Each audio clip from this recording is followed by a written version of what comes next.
So, ladies and gentlemen, the match week 1 of the 2023 J1 League is in the books, and let's review it.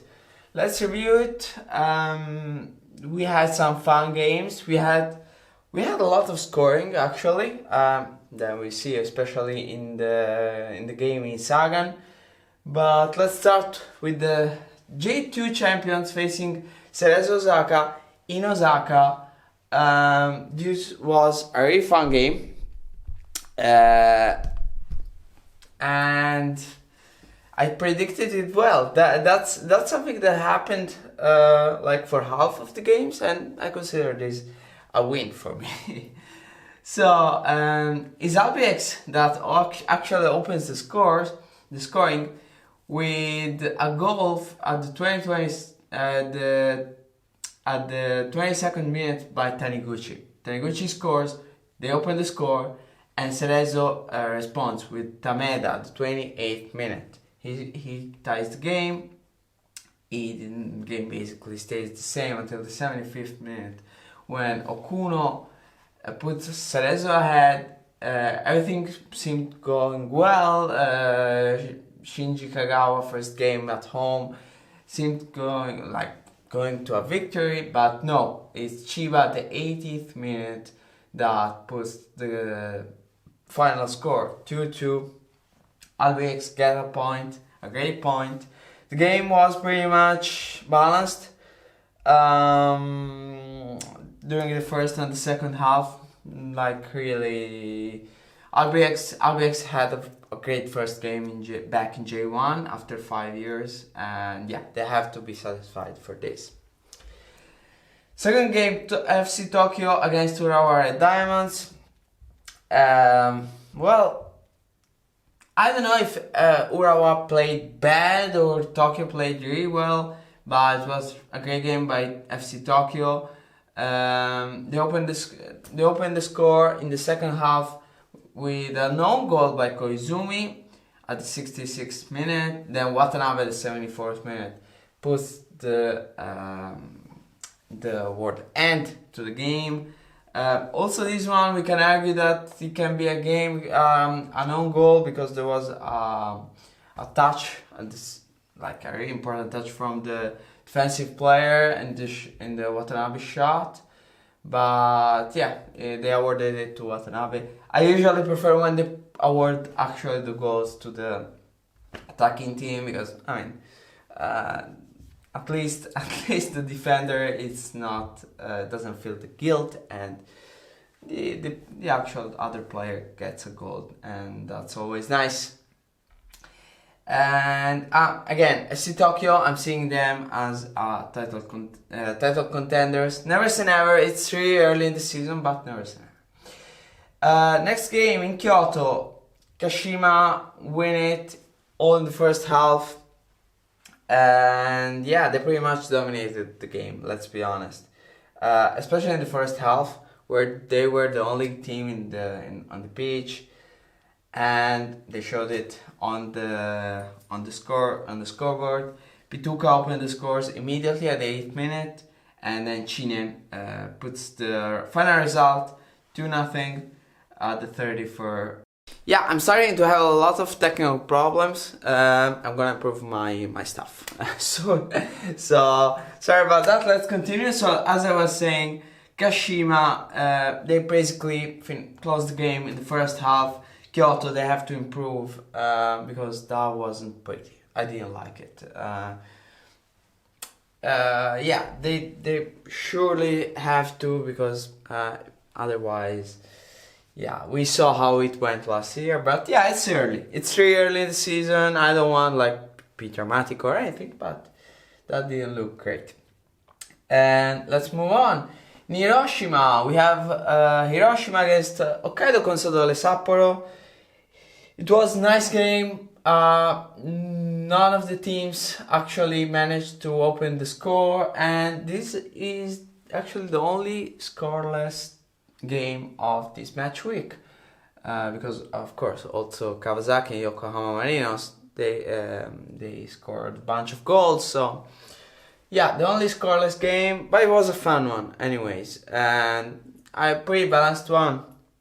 Even though Hokkaido could have played better, especially in the first half. They didn't look as great as they should. But Hiroshima is a great team, I think. They're gonna be on the top for a while. And can they actually battle for the title? I don't know. I hope so. I hope to see many teams battle for the title. Of course, that would be really fun. We go to Kobe, where Iniesta wasn't there.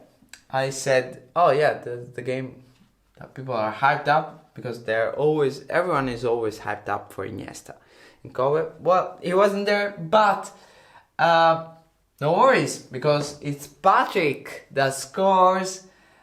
He came all the way from Cerezo Osaka. He comes in, he scores, he gets the W for Kobe. Can this be the good year, the nice year, the year that they were hoping to have like 2 years ago in J1 for Kobe? We'll see, but this win against Avispa Fukuoka is an important one. It was a pretty balanced game, and it's pretty heartbreaking for Avispa. I think they deserved at least a point in this game, but it is what it is. They looked nice. That's important. That's right now the most important thing at the beginning of the year is to look nice, to look good, to play good, and of course, if possible, to manage to get points. But you have to look good, and that's a great thing for Avispa Fukuoka. They played well. We go to Yokohama. Yokohama FC didn't manage to get points. They didn't perform like Albirex Niigata, but they played actually a good game. Unfortunately, Juncker at the 4th minute scored, and they didn't manage to tie the game. They probably deserved to tie the game. Yokohama FC have a good team. I'm seeing them doing, I don't know if well, because it's early, but they didn't play bad against Nagoya. Nagoya is a great team. We'll see how this is going to continue. And we go to the probably most fun game of this match week. Kashiwa Reysol against Gamba Osaka. Katayama scores before the end of the first half, puts Kashiwa in the front. Starts the second half, Gamba Osaka says, no, we are not doing this again. This year we want to be good. Uzami scores at the 49th minute. Dawan scores at the 54th minute. Gamba seemed to have the control. They seem to go for a win, and unfortunately for them, at the 98th minute, it's a Hosoya scores after a penalty. After they get a penalty late in the injury time, and Kashiwa managed to get a point. It's still a good point for Gamba Osaka. It was a really fun game. Probably a little bit heartbreaking for Gamba fans, but that was a good game. Then we got to the last game, and the one that had more goals, I think. Yes. This is the best scoring game, and Shonan Bellmare looked absolutely great. I don't know if it was because of their because they played such a good game, or because Sagan Tozu didn't perform as well. But it's Ohashi that opens the scoring immediately at the 3rd minute. Ohashi scores. Then we have another goal for Ohashi at the 36th minute. We have then 2 disallowed goals for Sagan Tozu with the VAR.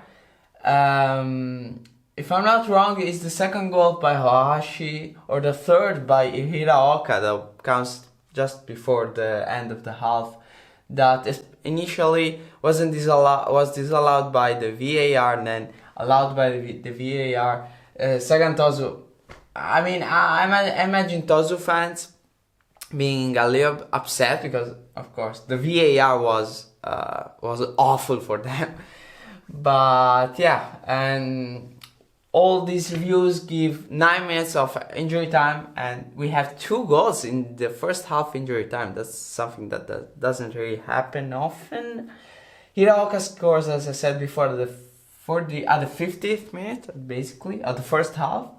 And Ono scores at the 9th minute of the first half injury time. But that wasn't enough. In the second half, Ohashi goes for the hat-trick, and Onose closes the game at the 64th minute with a beautiful goal. And that's my best goal of the match week. And now we're going to talk about those. Shonan Belmare played absolutely great, and Sagan, they have to bounce back because this is a bad way to start the season. Anyways, as I said before, my predictions 4 out of 8, not bad at all. Best goal is by Onose, as I said before. Best player, Ohashi, hat-trick, great way to start the season, perfect way to start the season.